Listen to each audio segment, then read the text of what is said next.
జయశంకర్ భూపాలపల్లి జిల్లా రేగొండ మండల కేంద్రంలో భూపాలపల్లి ఎమ్మెల్యే గండ్ర సత్యనారాయణరావు 3.70 లక్షలతో నూతనంగా నిర్మించనున్న బస్టాండ్ నిర్మాణ పనులకు భూమి పూజ చేశారు.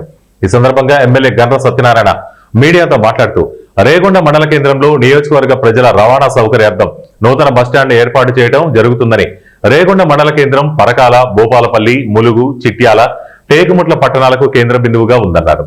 రేగొండ నుండి వివిధ ప్రాంతాలకు నిత్యం ఎక్కువ సంఖ్యలో ప్రయాణికులు రాకపోకలు సాగిస్తారని, అదేవిధంగా ప్రజాప్రభుత్వం అధికారంలోకి వచ్చిన వెంటనే మహిళలకు ఉచిత బస్సు ప్రయాణ సౌకర్యాన్ని కల్పించిందని, ఇప్పటి వరకు 186 కోట్ల జీరో టికెట్లు జారీ చేయగా ఆర్థిక శాఖ ఆర్టీసీకి 6,210 కోట్లు చెల్లించిందని, ఈ సందర్భంగా సీఎం రేవంత్ రెడ్డికి, మంత్రి పొన్నం ప్రభాకర్ కు ఎమ్మెల్యే గండ్ర ధన్యవాదాలు తెలిపారు. నియోజకవర్గ పరిధిలోని రేగొండ మండల కేంద్రంలో ఈరోజు ప్రజల సౌకర్యం కొరకు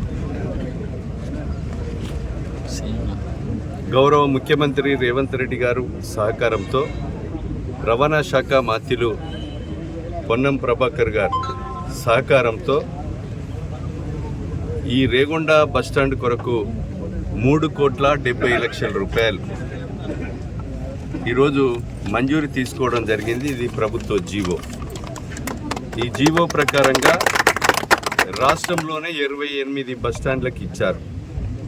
అందులో రేగొండ మండల బస్టాండ్కు 3,70 రేగొండ బస్ స్టాండ్కి ఏదైతే రెస్టోరేషన్ కొరకు 90 లక్షల రూపాయలు.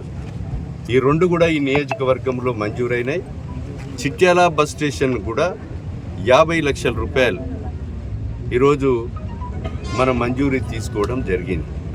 అయితే ఈరోజు రేగొండ మండల కేంద్రంలో గోర్కొత్తపల్లి మండలానికి, అదేవిధంగా చిట్యాల టేకు మండలానికి ప్రజలు రాకపోకల కొరకు ఇది ప్రధాన కూడలి, ఒక సెంటర్ కనుక బస్టాండు ప్రజలకు రవాణా సౌకర్యం కొరకు చాలా అవసరం ఉంది.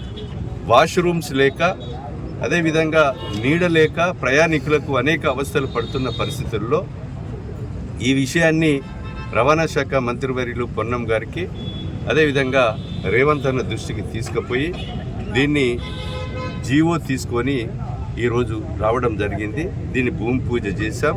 వెంటనే ఈ యొక్క టెండర్ కాల్ఫర్ చేసి ప్రక్రియ మొదలై వెంటనే త్వరితగతిన 1 సంవత్సరం లోపు